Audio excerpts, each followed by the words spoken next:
News network में दोस्तों आपका स्वागत है। मैं हूं आपके साथ राशिद ज़हीर। आज खबर आपको थोड़ी सी ऐसी बताने की कोशिश करता हूं कि विश्व में हमारा डंका कैसे बज रहा है। आप जानते हैं कि अभी कुछ साल पहले तक भी मालदीव्स हो, नेपाल हो, श्रीलंका हो, भूटान हो, ये हमारे ज़ेर असर में रहता था। लेकिन दरअसल गोदी मीडिया आपको खबरें बताता नहीं है। आपको ये नहीं बताता कि वो भूटान जिसकी 73 दिन तक हमने रक्षा की थी और बाकायदा हमारी 7 सिस्टर जिनको हम कहते हैं पूर्वोत्तर के, वो सारे 7 राज्य जो चिकन नेक आपने सुना होगा, भारत से इन 7 राज्यों को जोड़ने के लिए जो कॉरिडोर है, सिलीगुड़ी कॉरिडोर बोलते हैं उसको, वो बहुत बारीक है, उसे चिकन नेक बोलते हैं। 27 किलोमीटर चौड़ी है वो सिर्फ। और चाइना की नज़र उस पर हमेशा से रही है, मैं आपको मालूम भी है, मैं आपको दोबारा बता देता हूँ। और भूटान इसी वजह से ज़रूरत से ज़्यादा हमारे लिए इम्पॉर्टेंट कह सकता हूँ स्टेट है या कंट्री है, ताकि वहाँ पर अगर हमारा थोड़ा सा वर्चस्व रहता है तो चीन की हिम्मत नहीं होगी भविष्य में कि वो हमारी इस चिकन नेक पर हमला करे। लेकिन भूटान जिसकी रक्षा हम करते थे वही अब ये कहने लगा है, मैं पहले बता चुका हूँ कभी आपको, कि दरअसल चीन भी जो है वो स्टेक होल्डर है, पहले नहीं कहता था। और चीन ने उसके सामने जो है ये खबर भी रखी थी कि आप ये वाला एरिया जो भारत से लगता हुआ है वो मुझे दे दीजिए, और आपका जो दूसरा एरिया जो चीन की सीमा से लगता हुआ है वो मैं आपको वापस कर रहा हूँ। ये उसके अंदर मुआहदा हो चुका है। ताज़ा खबर क्या है, मालदीव के बारे में आपने सुना है, वहाँ का चुनाव ही इस बात पर हुआ है, इंडियंस आउट।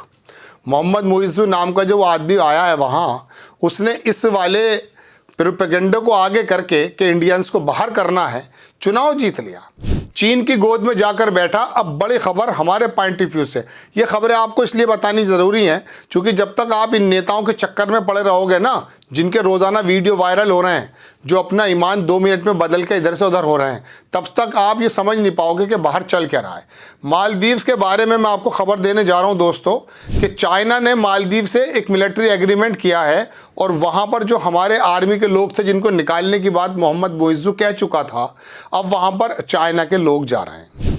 बड़ी खबर है, हमारे इर्द गिर्द ये घेरा आने वाले भविष्य के भारत के लिए बेहतर नहीं है। आप देखें, खबर छापता है एक बार कि China Maldives sign new military agreement and amid strain relation with India. ये बेसिकली इंडिया टुडे ने छापा है। इकोनॉमिक्स टाइम की खबर भी दिखा देता हूँ मैं आपको कि China to provide free military, वो फ्री मिलिट्री असिस्टेंस प्रोवाइड कर रहा है बेसिकली मालदीव्स को। To Maldives links agreement to bolster bilateral ties. ये किस नज़र से गलत है वो मैं आपको थोड़ी देर में बताऊंगा। एनडीटीवी ने छापा कि Maldives to get free military assistance from China. अब आने वाले समय में, अभी तो फिलहाल ये कहा जाएगा कि हम मालदीव्स के अंदर फ्री मिलिट्री असिस्टेंस दे रहे हैं, मतलब सिखा रहे हैं, हेलीकॉप्टर उड़ाना सिखा देंगे, इधर से उधर आना जाना सिखा देंगे जो हमारे हेलीकॉप्टर्स करते थे। आने वाले वक्त में कोई स्टेशन भी अगर चाइना बना देता है तो उसके अंदर कोई मुज़ायका नहीं है।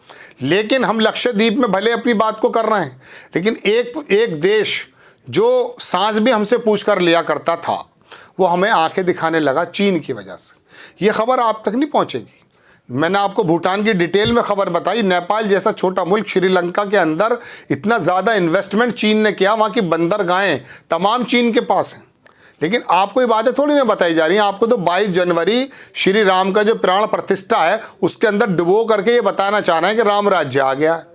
पाकिस्तान चीन से तो हमारे ताल्लुकात थे ही नहीं कभी सही, लेकिन तमाम रशिया, ईरान और मिडिल ईस्ट की अगर मैं आपसे बात करूं, आज के वक्त में 10 साल पहले वाला माहौल नहीं है।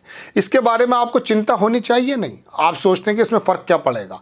मैं बताता हूं, जब हमारे इर्द गिर्द, हमारे पड़ोस के अंदर हालात साजगार नहीं होंगे तो मालदीव के अंदर भी भविष्य में चीन अपना, यकीन मानिए, स्टेशन कायम कर देगा और उसकी मिलिट्री बेस वहाँ हो सकती है। जो भूटान हमारे लिए बहुत ही, मैं कहता हूँ, जियोपॉलिटिकल एतबार से बड़ा इंपॉर्टेंट था, वो हमें आंखें दिखाने लगा और बोलता कि चीन जो है तीसरा स्टेक होल्डर है। ऐसे ही लैंग्वेज उसकी पहले नहीं थी और बाकायदा वो ट्रीटी साइन कर रहा है। और हम क्या कर रहे हैं कि चीन से हम लड़ नहीं सकते, चूँकि चीन बहुत बड़ी पावर है। अरे भाई क्यों? पाकिस्तान पे सारे दरोगा बन जाते हैं भारतीय जनता पार्टी के नेता और चीन के बारे में आके चुप हो जाते हैं। और आपको ये जताया जाता कि बड़ा ज़बरदस्त काम हो रहा है। अगर ज़बरदस्त काम हो रहा है तो ये चीन 90 में इकोनॉमिकल एतबार से हमारे बराबर में खड़ा था, आज दुनिया की नंबर 2 या नंबर 1 सुपर पावर कैसे बन गया? कंपैरिजन करते हैं पाकिस्तान से कि पाकिस्तान में आटा ख़त्म, भूखे हो गए, चावल ख़त्म। अरे उससे हमारा लेना है कि ना देना दो, हम तो भाई विकासशील देश हैं भाई। हमारी हालात क्या होने चाहिए थे? अफगानिस्तान की करेंसी मजबूत हो रही है, हमारी करेंसी डाउन हो रही है। हमारे ऊपर जो डेप्थ है वो कितना है जानते हैं आप? चीन से हमारा कितना ज़्यादा इंपोर्ट हो रहा है, एक्सपोर्ट कितना कम है, इंपोर्ट बढ़ता जा रहा है। यानी कि हमारी इंडिपेंडेंसी जो है वो चीन पर कितनी ज़्यादा है। लेकिन ये खबरें आपसे ताल्लुक़ नहीं रखती ना, इसलिए आपको बताया नहीं जाता। यदा कदा कोई अंग्रेज़ी अखबार छाप देता, कितने लोग पढ़ते हैं उसको? आपको तो दूसरी खबरें बताई जा रही हैं। मायावती इधर चली गई, असदुद्दीन वहाँ चले गए, मुस्लिम वोट वहाँ चला गया, महाराष्ट्र में ये तोड़ कर दी। ये कि इसी बंदर बाट के लिए हमारा देश बना है क्या? ये तमाम नेता बंदर बाट करते रहेंगे विभागों की और मलाईदार विभाग खाते रहेंगे और अपने पेट मोटे करते रहेंगे और देश की सीमाएं परेशानी में रहेंगी।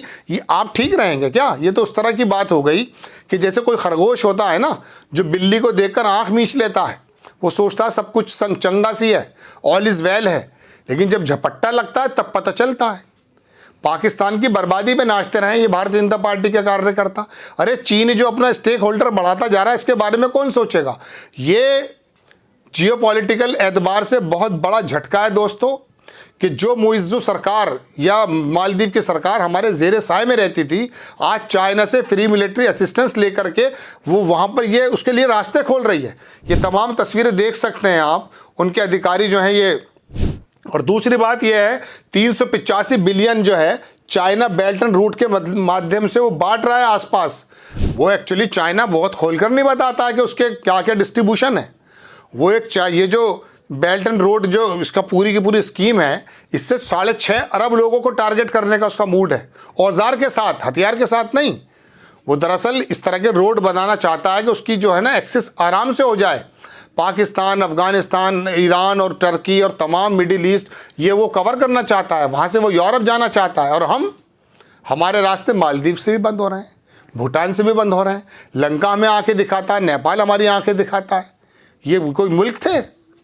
हमें इसमें क्या करना चाहिए था? हमें इसमें क्या करना चाहिए था? हमें ये करना चाहिए कि चाइना बड़ी ताकत है, हमारा विदेश मंत्री बोलते हैं, हम लड़ नहीं सकते। लड़ने की बात कौन कह रहा है आपसे? आप अपनी इंडिपेंडेंसी चाइना पर कम कीजिए। लोकल वोकल की बात आप ही तो लाए थे कि लोकल के जो प्रोडक्ट हैं उनको हम वोकल कर देंगे। आज क्या है बताइए? एमएसएमई के अंदर हालात क्या हैं?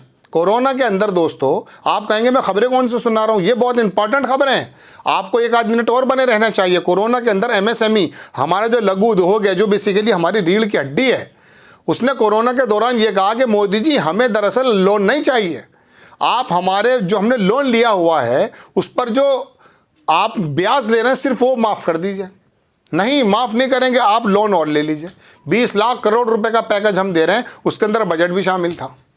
तो कहने का मतलब यह है दर्शकों कि ये हाथी के दांत दिखाने कर खाने के कुछ और हैं। इसका मतलब ये नहीं कि हमारे पैरों के नीचे से ज़मीन नहीं निकल रही है, निकल रही है। आपको मुझे चेतने की ज़रूरत है। सीमाओं की जिम्मेदारी भी आप पर मेरे पर है, जानना चाहिए, लेकिन सूचनाएं आप पर आएंगी तभी तो।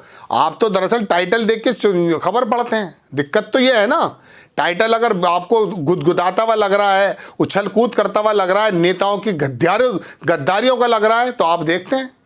अरे नहीं, आपको समझने की ज़रूरत है कि साउथ के 2 स्टेट आकर सेपरेशन की बात कैसे कर रहे हैं। वो इसलिए क्या कह रहे हैं कि वो हमारा जो राजस्व है हमारे पास रहे, तो फिर बिहार, उड़ीसा और उत्तर प्रदेश कहाँ जाएगा? हिंदी बेल्ट कहाँ जाएगी? बताइए आप हमें। कुछ पूंजीवादी लोगों के हाथों में आप तमाम शिमला का सेब दे सकते हैं। आपकी कोशिश ये है कि गेहूँ भी दे दिया जाए, चावल भी दे दिया जाए, किसानों की गर्दन इनके गले में फंसा दी जाए। 50 रुपये का पैकेट फिर मिलेगा आटे का, 25 रुपये किलो का आटा समझ में नहीं आ रहा ना हमारी। आप 81 करोड़ लाइन में लगाते हैं लोगों को और कहते हैं बड़ी तरक्की हो रही है। ये सुनी सुनाई बातें, लेकिन बड़ी खबर कि एक मालदीव जैसा छोटा सा मुल्क, बहुत छोटा सा मुल्क, मतलब आपको मैं क्या बताऊं कि क्या उसकी हालात हैं, वो चीन को एंट्री दे रहा है हमारे सामने। आपको खबर कैसी लगी अपनी राय कमेंट्स बॉक्स में ज़रूर दीजिए। चैनल को सब्सक्राइब कीजिए, शेयर कीजिए। नेक्स्ट टाइम में किसी खबर के साथ हाजिर हो जाता हूँ। जय हिंद।